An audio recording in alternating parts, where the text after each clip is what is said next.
Okay, so we left the last video at this point where we had 3 points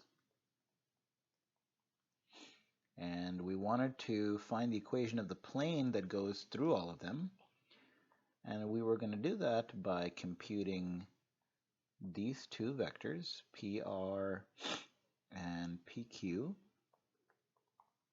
So PR is 0, 0, 1 minus 1, 0, 0. So we have negative 1, 0, 1. PQ is 0, 1, 0 minus 1, 1, 0, which is the vector negative 1, 1, 0. And our normal vector is going to be the cross product of these two vectors. So let's take the cross product. So we have negative 1, 0, 1, negative 1, 1, 0. And what do we get here? We get negative 1i and then minus j times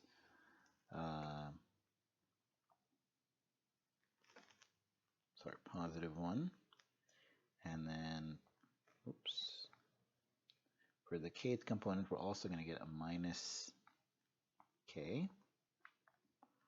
So we have then that n is equal to negative 1, negative 1, negative 1. Okay? And we can choose any point we like. I'll just choose the point 1, 0, 0. So recall that given a normal vector and a point, our equation of the plane is going to be n dot x minus x naught. So here's x naught, y naught, z naught. So we have this equals 0. So we have negative 1, negative 1, negative 1 dot x minus 1, y minus 0, z minus 0 is equal to 0. So we have negative x plus 1 minus y minus z is equal to 0. And if we bring all the x, y, and z to the other side, we simply get x plus y plus z is equal to 1.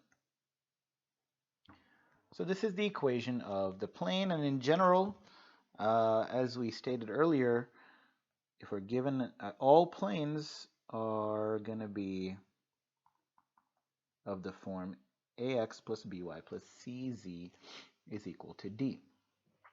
Now what we're going to do now is we're going to do two things. We're going to do a couple of examples. We're going to do finding the intersection, if it exists, of two planes. Now in general, two planes can either be parallel, so you could have a plane like this and a plane kind of, think of like an elevator basically going up, or they can intersect. And if they intersect, how do they do so? Well, here's one plane, here is some other plane. They would intersect in some line. So the intersection of two planes is a line if it intersects. And how do you tell if they're parallel? So when are two planes parallel? Let me just give an example.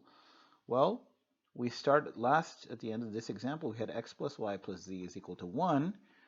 Well, if I had, say, 4x plus 4y plus 4z equals minus 10, well, notice here I can read off the normal vector just as the coefficients of x, y, and z, 1, 1, and 1. Call this n1. And 2 here, I just take the coefficients, and those are actually the normal vector. That's the normal vector, 4, 4, 4, the ABC in this general form. So in this general form, the normal vector is simply ABC. So you can always read off the normal vector from the equation of the plane. So if the normal vectors are parallel. Or another way of saying is they are multiples of each other. They are multiples of each other. Then the planes are parallel. Then the planes are parallel. And you can hopefully intuitively think about it. If you have a normal vector like this, well, you can have the plane itself will be unique up to the point, up to a point. So you could have a plane going here, you could have a plane over here, but they would have the same essential normal vector, possibly again changes by multiples, but they would be parallel. So I'm going to leave that case aside. I'm going to go to the second case where they actually intersect, and we're going to try to find the line of intersection. So let's take x plus 2y minus z is equal to 1, and 2x minus 4y plus z is equal to 2. These are two planes, and we want to find the line of intersection. Okay, well, how do we do that? Well, first off, note that here n1, this is 1, 2, minus 1, and 2 is 2, negative 4, 1. And you can check that these are not multiples of each other. If you want to do like sort of a guaranteed way to figure it out, you can compute the cross product. Recall that the cross product equals 0 exactly when these two vectors are parallel. And in this case, you can check that n1 cross n2 is not going to be 0, or you can simply sort of observe that these are not multiples. Whichever way you want to see it. Since they're not multiples, there is going to be a line of intersection, and the question is how to find it. I mean, there's multiple algebraic ways to do it. I'm just going to show you one way. What I'm going to do is in this first equation, let me label this as 1, label this as 2. In 1, I'm going to solve for z, and I'm going to plug into 2. So from 1, I get z equals x plus 2y minus 1. And then when I plug into the other one, I get 2x. So I plug this into 2. I get 2x minus 4y plus x plus 2y minus 1 is equal to 2. So if I add this all up, I get 3x minus 2y is equal to 3. And let's solve for y here. Y, we have 2y is 3x minus 3. So y is 3x minus 3 divided by 2. And so x here is kind of the independent variable. Let's just set x to be equal to t. If I set x to be t, then y is 3t over 2 minus 3 over 2. And we can then use this equation for z to get z as a function of t as well, because we want the parametric equations. So z is x plus 2y minus 1. So z is x plus 2y minus 1, and hence z equals, plugging in these two pieces, we plug those in, we get t plus, and the 2 times the y gives me 3t minus 3 minus 1, and hence we get 4t minus 4. So we have now our set of parametric equations. X is t, y is 3 halves t minus 3 halves, and z is 4t minus 4. And this is the line of intersection. So that's what's one way to do it. And that's one type of problem that's there. Let me just show one last kind of problem, and we'll conclude this section. So an example here. So let's try to find the angle between two planes. Okay. Now, well, maybe we'll do this one and one more example, actually. So the angle between two planes, and let's make these simple planes that we can kind of visualize what exactly is going on, so that the answer also comes out to be similar. So let's take the plane z equals 0. Let's call this plane 1. And let's take the plane y plus z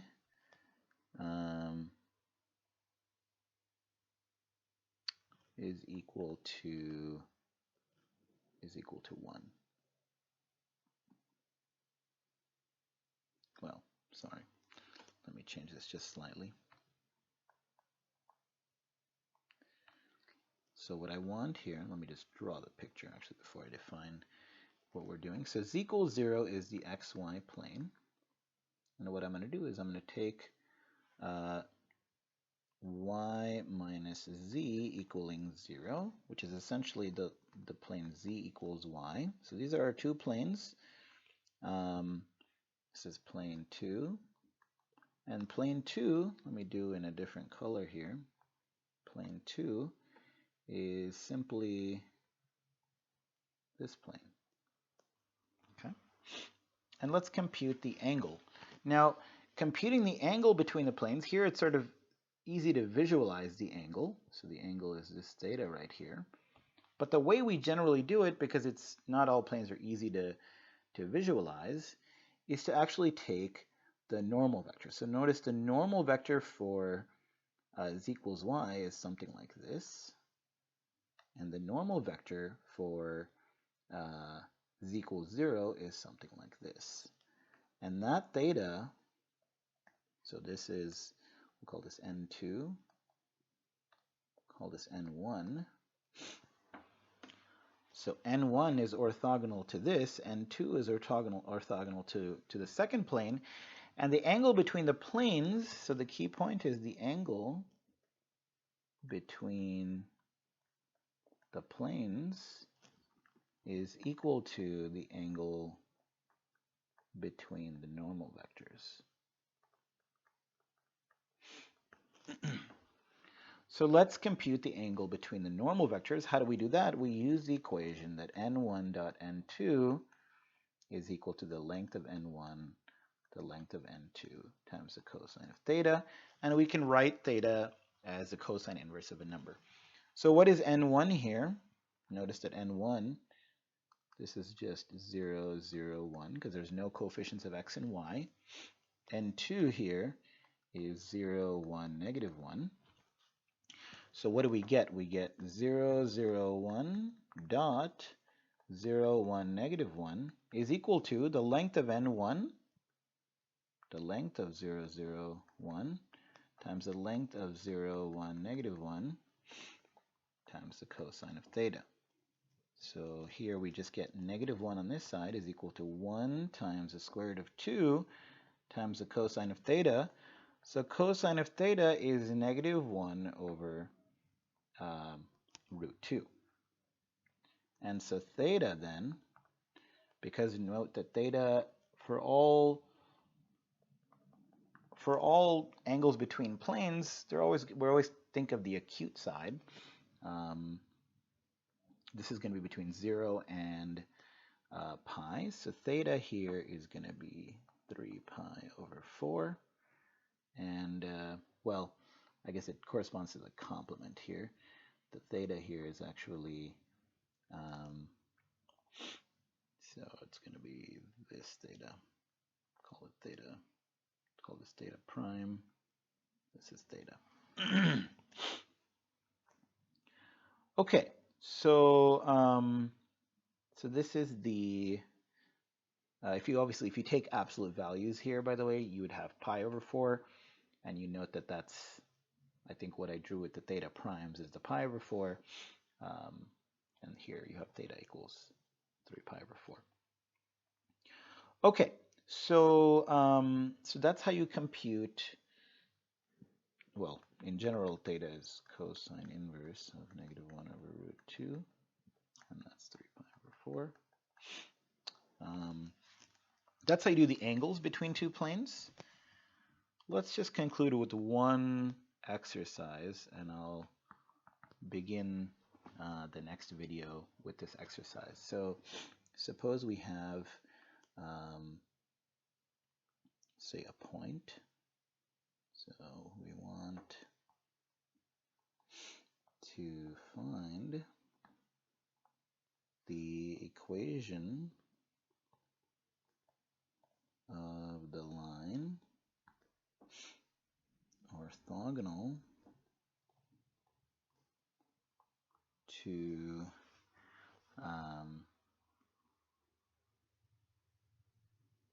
sorry, let me erase this. Of the line parallel to the intersection of the planes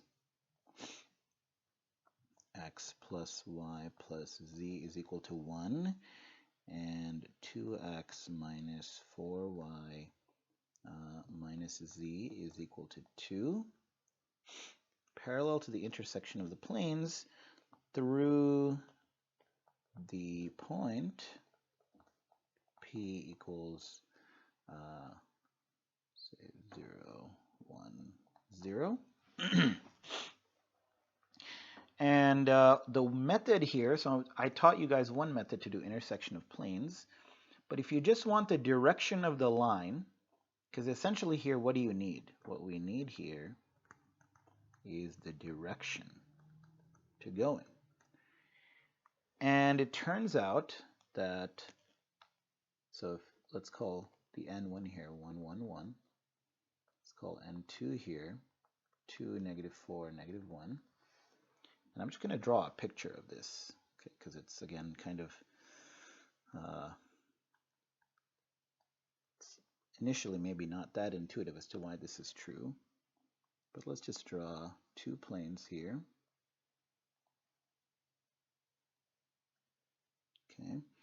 If we want the direction of, so the direction of the intersection here, so the intersection, let's draw that with green.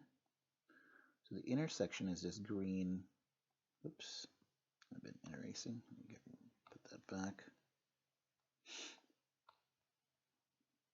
If we take the intersection of these two planes, then the line of intersection is this line, right? This is the line L.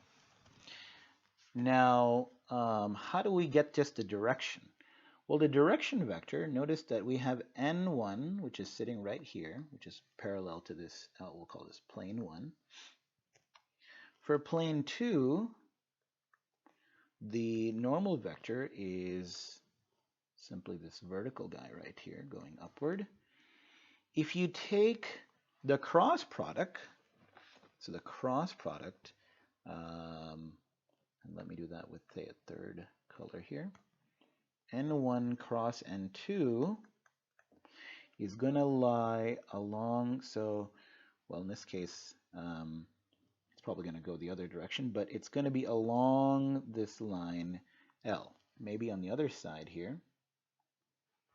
But n1 cross n2 is in the direction of the line of intersection. And so all we want now is our direction vector v, and that's simply going to be n1 cross n2. So go ahead and compute the cross product. That'll give you your direction vector, and then you can compute the equation of that line because you'll have a point and a direction vector. So I leave you guys to finish that up. I'll start with that example in the next video.